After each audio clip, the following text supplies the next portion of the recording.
Sir आज की video खास तौर से उन इन्वेस्टर्स के लिए है जो बहुत ही ज़्यादा नए हैं, मतलब जो अभी इन्वेस्टमेंट करने की प्लानिंग कर रहे हैं, सोच रहे हैं इन्वेस्टमेंट करने के बारे में, वो स्टॉक में निवेश करने के बारे में सोच रहे हैं या फिर म्यूचुअल फंड के बारे में सोच रहे हैं।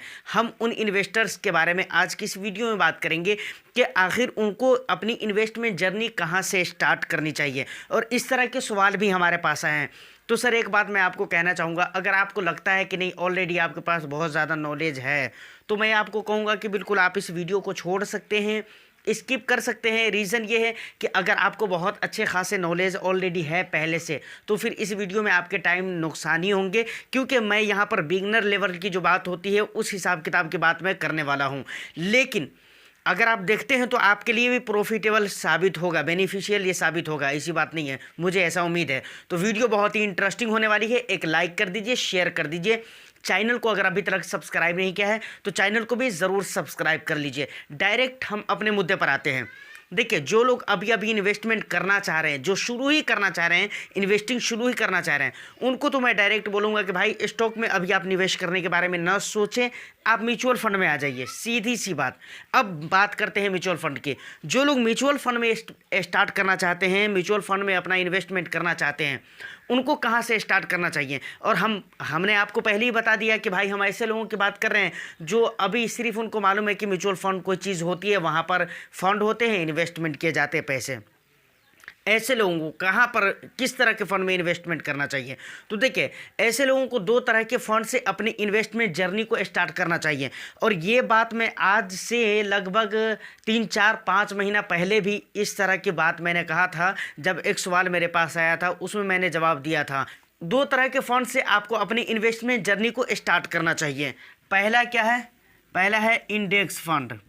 देखिए, इंडेक्स फंड, यहाँ से आप अपनी इन्वेस्टमेंट जर्नी को स्टार्ट कर सकते हैं। अब बात आती है कि इंडेक्स फंड से अपनी इन्वेस्टमेंट जर्नी को स्टार्ट क्यों करना चाहिए। देखिए, आखिर इसके रीज़न क्या है, इसकी रीज़न हम समझेंगे, लेकिन उससे पहले हम समझते हैं कि इंडेक्स फंड होते ही क्या हैं। देखिए, इंडेक्स फंड वो फंड होते हैं जो किसी न किसी इंडेक्स को, पर्टिकुलर एक इंडेक्स को फॉलो कर रहा हो। हमारे देश में कई सारे इंडेक्सेस हैं, जैसे आप देख लीजिए, निफ्टी 50 हो गया, निफ्टी नेक्स्ट 50 हो गया, सेंसेक्स 30 हो गया। तो इस तरह के जो इंडेक्सेस हैं, स्मॉल कैप के इंडेक्स अलग है, मिड कैप के अलग है, लार्ज कैप के अलग है।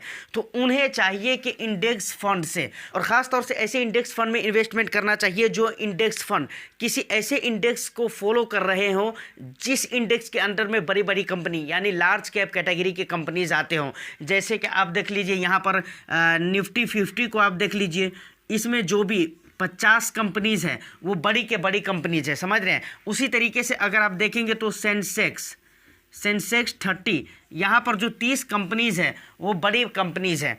तो मतलब आप किसी ऐसे इंडेक्स फंड में इन्वेस्टमेंट कर सकते हैं जो निफ्टी 50 को फॉलो कर रहा हो, जो सेंसेक्स 30 को फॉलो कर रहा हो। उसके बाद और भी बहुत सारे इंडेक्सेस हैं, जैसे मैंने कहा ना शुरू में, लार्ज कैप के अलग इंडेक्स है, स्मॉल कैप के अलग इंडेक्स है। तो आप देखिए कि आप किस हिसाब किताब से रिस्क ले सकते हैं, उस तरह के इंडेक्स फंड में आप इन्वेस्टमेंट जर्नी को स्टार्ट कर सकते हैं। अब यहाँ पर इन्वेस्टमेंट करने का एक और बहुत बड़ा फायदा होता है, वो क्या होता है, यहाँ पर जो एक्सपेंस रेशियो होते हैं ना, एक्सपेंस रेशियो जो होते हैं वो बहुत ही कम होते हैं। तो ये आपका फ़ायदा हो जाता है, बहुत ही कम होता है, 0.1 रहेगा, 0.27 रहेगा, ऐसा कुछ रहता है। वो अभी मैं आपको कुछ इंडेक्स फंड भी आपके सामने प्रेजेंट करने वाला हूँ, दिखलाने वाला हूँ, उनके रिटर्न्स भी अभी आपको मैं दिखलाऊंगा।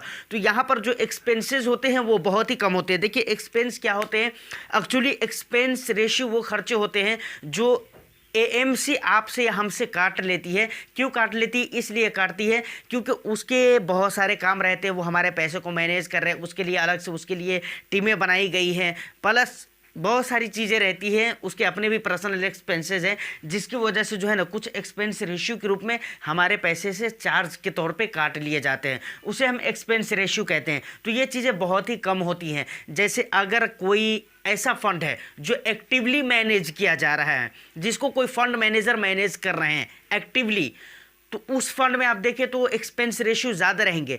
लेकिन यहाँ पर इसलिए कम रहते हैं क्योंकि यहाँ पर कोई फंड मैनेजर नहीं होते हैं, समझ रहे हैं। ऐसे जो फंड होते हैं सिंपली वो जिस इंडेक्स को भी फॉलो कर रहा है ना, उसमें जैसे जैसे इन्वेस्टमेंट किए गए हैं, जैसे जैसे एलोकेशन किए गए हैं, उसी तरीके से वो फंड भी एलोकेशन करेगा, और जैसा उस इंडेक्स का परफॉर्म रहेगा उसी तरीके से उस फंड का भी परफॉर्म रहेगा। देखिए यहाँ पर मैंने कुछ इंडेक्स फंड लिया है और उनके रिटर्न्स लिया है 3 ईयर्स में। सबसे पहले अगर बंधन निफ्टी 50 इंडेक्स फंड का रिटर्न्स देखें, 3 ईयर्स में इस फंड ने 16.59% का रिटर्न्स दिया है, और 5 ईयर्स में 15.95% का रिटर्न्स दिया है। सिंस इंसेप्शन इसका रिटर्न्स 13.32 है, तो मेरे ख्याल से बहुत ही बढ़िया रिटर्न है। उसके बाद यूटीआई निफ्टी 50 इंडेक्स फंड, इस फंड ने 3 ईयर्स में 16.55% का रिटर्न्स दिया है, 5 ईयर्स में 15.81% का रिटर्न्स दिया है, और सिंस इंसेप्शंस में इसका रिटर्न्स देखिए तो 13.19% है, जो कि बहुत ही बेस्ट है।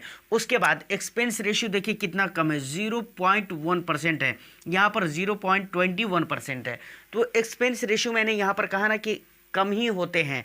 देखिए यहाँ पर ये रिटर्न्स आप देख रहे हैं, और लॉन्ग ड्यूरेशन में जब आप जाएंगे तो लॉन्ग ड्यूरेशन में इंडेक्स फंड के रिटर्न्स अच्छे ही होते हैं, लार्ज कैप के भी, और हर इंडेक्स के रिटर्न्स, चाहे वो इंडेक्स फंड हो, लार्ज कैप हो, मिड कैप हो, स्मॉल कैप हो, लॉन्ग ड्यूरेशन में अच्छे ही रिटर्न्स मिलते हैं। तो यहाँ तक आपको पता चल गया है कि नए इन्वेस्टर को सबसे पहले इन्वेस्टमेंट जर्नी स्टार्ट अगर करना हो म्यूचुअल फंड में, उनको अगर डर लग रहा है बहुत ज़्यादा, तो इंडेक्स फंड से अपनी इन्वेस्टमेंट जर्नी को स्टार्ट कर सकते हैं। किस तरह के इंडेक्स फंड लेना है वो भी मैंने आपको बता दिया है। अब दूसरा क्या है, दूसरा रास्ता क्या है, अब ज़रा हम उसके ऊपर बात कर लेते हैं।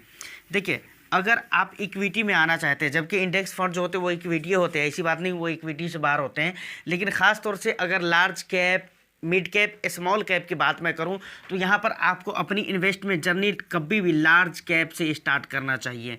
लार्ज कैप में आप इन्वेस्टमेंट करिए, यकीनन इसके बहुत सारे फ़ायदे हैं। देखिए सबसे पहली चीज़ क्या है, आपको बहुत हाई लेवल के रिटर्न्स मिले ना मिले, लेकिन यहाँ पर भाई स्टेबिलिटी बहुत ज़्यादा होती है। बहुत अच्छे खासे कंपनीज इसमें होते हैं जिनके पास कैश भी अच्छे खासे होते हैं, और वहाँ पर लिक्विडिटी प्रॉब्लम भी बहुत कम ही आपको देखने को मिलती है, ना के बराबर रहती है। तो ये बहुत बड़ी बात है। तो लार्ज कैप से आप इन्वेस्टमेंट, जबकि आज के डेट में लार्ज कैप के आप कुछ डेटा उठाकर देखें तो आपको पता चलेगा कि बहुत अच्छे अच्छे रिटर्न्स मिले लार्ज कैप में। तो आप यहाँ से अपनी इन्वेस्टमेंट जर्नी को स्टार्ट कर सकते हैं। यहाँ पर अगर मैं रिस्क की बात करूँ तो रिस्क भी यहाँ पर बहुत कम ही रहते हैं अकॉर्डिंग टू या compare to mid cap and small cap. Risk भी कम रहेंगे, स्टेबिलिटी भी रहती है, रिटर्न्स भी आपको अच्छे खासे मिल जाएंगे। लॉन्ग ड्यूरेशन के लिए आपको इन्वेस्टमेंट करना चाहिए, कम से कम 8 साल तो आपको यहाँ पर देना चाहिए, 5, 6 साल, 7 साल तो आपको देना ही चाहिए। लार्ज कैप के जो होते हैं ना, इसके भी एक्सपेंस रेशियो बहुत ही कम होते हैं। यहाँ पर भी एक्सपेंस रेशियो ज़्यादा नहीं मिलेंगे आपको, कम ही एक्सपेंस रहते हैं। मेरे ख्याल से कोई भी बंदा अगर आता है और अपनी इन्वेस्टमेंट जर्नी स्टार्ट करना चाहता है तो मेरे ख्याल से उन्हें लंबे समय के लिए जाना चाहिए, कम से कम 5-6 साल से ऊपर के लिए निवेश करना चाहिए। वो अपना इंडेक्स फंड पकड़ ले, और दूसरी बात क्या कहते हैं, लार्ज कैप कैटेगरी के फंड को ले लें। मैं कहता हूँ ये दोनों फंड और दोनों कैटेगरी के अलग अलग फंड हाउस से आप फंड लेकर उसी में डाइवर्सिफिकेशन करके आप निवेश कर दीजिए, आपको टेंशन लेने की ज़रूरत नहीं है। आने वाला जो टाइम पीरियड होगा ना 5-7 साल के बाद जब आप देखेंगे तो वहाँ पर आपको प्रॉफिट ही नज़र आएंगे। लेकिन आपका इसके बारे में क्या कहना है आप मुझे कमेंट सेक्शन में बता सकते हैं। फिलहाल उम्मीद करता हूँ कि वीडियो आपको अच्छी लगी हो। आज की इस वीडियो में इतना ही। वीडियो अगर अच्छी लगी है तो एक लाइक कर दीजिए, शेयर कर दीजिए। चैनल को अगर अभी तक सब्सक्राइब नहीं किया है तो चैनल को भी ज़रूर सब्सक्राइब कर लें। मैं फिर मिलता हूँ किसी नेक्स्ट वीडियो में, जब तक के लिए all the best. Thank you for watching.